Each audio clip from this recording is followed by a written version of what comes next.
Hello there. Today we will continue the poem An Elementary School Classroom in a Slum. We have already done two stanzas in the previous class. We read about the students in the slum classroom and their pathetic condition.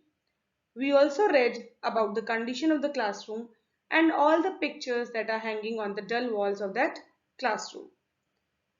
We will start with stanza 3. Surely Shakespeare is wicked. The map, a bad example, with ships and sun and love tempting them to steal, for lives that slyly turn in their cramped holes, from fog to endless night. On their slag heap, these children wear skins peeped through by bones and spectacles of steel with mended glass, like bottle bits on stones. All of their time and space are foggy slum, so blot their maps with slums as big as doom. The poet questions the wisdom of exposing these children to Shakespeare and calls him wicked and says that map is a bad example. The question is, why does he say so? Because most of the plays written by Shakespeare depict rich, noble class, ships exploring new places, sun that is light and warmth and even love. These are the things which these children cannot get in their lives. The reality shown in the books is far removed from their miserable lives. As a result, the awareness, the knowledge of all these things tempt them, persuade them to steal and do the wrong things in the hope of experiencing some of these things. But their wrong deeds add to their troubles. For lives that slyly turn in their cramped, confined holes, from fog to endless night. They live in small homes and they've started adjusting to it. Their life is going towards an endless night. This means that their future is full of darkness. On their slag heap, it means in the areas full of waste and refuse, these children live. The children wear skins peeped through by bones. It means the children are so thin that one can see easily their bones through the thin layer of skin. Basically, they all suffer from malnutrition. And spectacles of steel with mended glass, like bottle bits on stones. It means the eyesight of some of these children is already weak and they wear very uncomfortable spectacles with repaired glasses. The glass in the spectacles is so opaque that they look like stones which have been repaired with pieces of glass sticking out of them. All of their time and space are foggy slum. So blot their maps with slums as big as doom. Their circumstances, space, and time are unclear and dark, like their foggy slum. All these smudge or leave dark patches on their maps, like a disaster has hit the place, making it impossible to see anything depicted in those maps. See what a dark image has been created by the poet.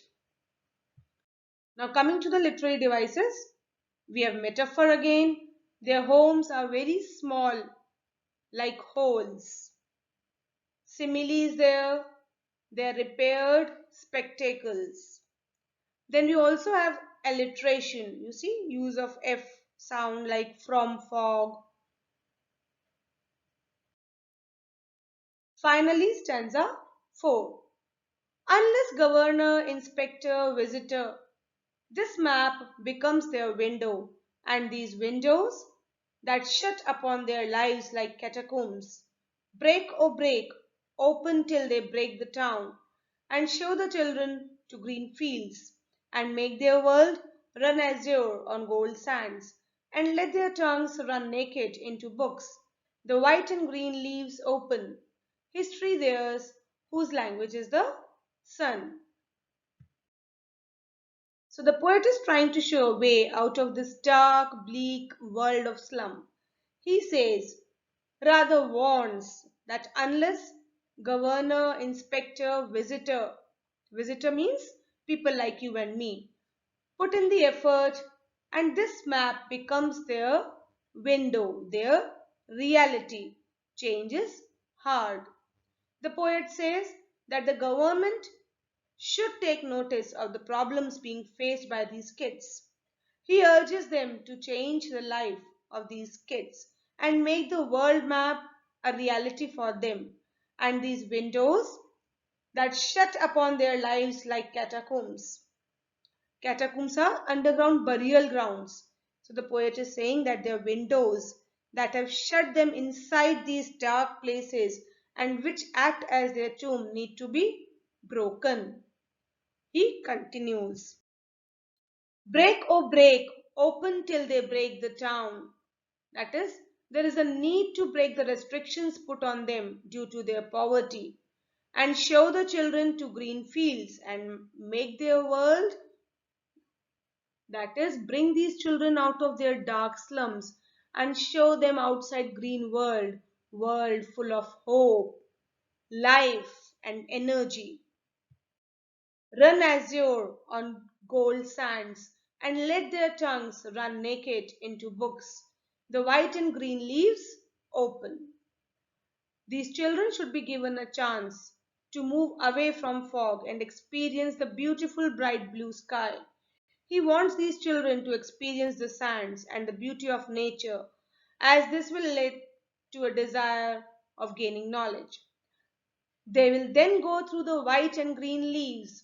Here, white leaves depict books and green leaves depict nature. History theirs, whose language is the sun. This will then result in their progress, and they will be able to paint a bright future for themselves. History belongs to them who move out and achieve something. So, coming to literary devices, first, metaphor. Books and nature are expressed in forms of white and green leaves. The white green leaves open. Then imagery like way down head, referring to the burden of poverty and hopelessness. Then we have pun at a number of places. Now pun is one word with two meanings being used, okay? So reciting, referring to the boy reciting the lesson. And then he is also reciting or showcasing the disease he has inherited from his father. Sour cream. So it is referring to the neglected walls, but also a dismal place where all dreams turn sour. Then lead sky. The sky polluted with industrial fumes.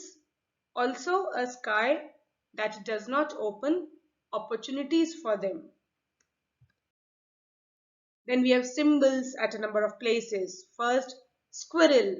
Squirrel is someone who is very energetic and free. Then fog, depicting the dark, uncertain reality. Ships and sun, symbolizing adventure and beautiful lands offering opportunities. Then sun, itself a symbol of enlightenment, clarity and purity. And then we have white and green leaves, symbolizing learning from pages of books and nature. Okay, so basically the poem has four stanzas dealing with four aspects of elementary school classroom in a slum. Stanza 1 tells about the children in the classroom. Stanza 2 tells about the pathetic condition of the classroom. Stanza 3 warns about the effect such education has on these children. And stanza 4 gives a solution to the problem of inequality and social disparity. So I hope you have understood this poem, which also expects something from you. Thank you and keep reading.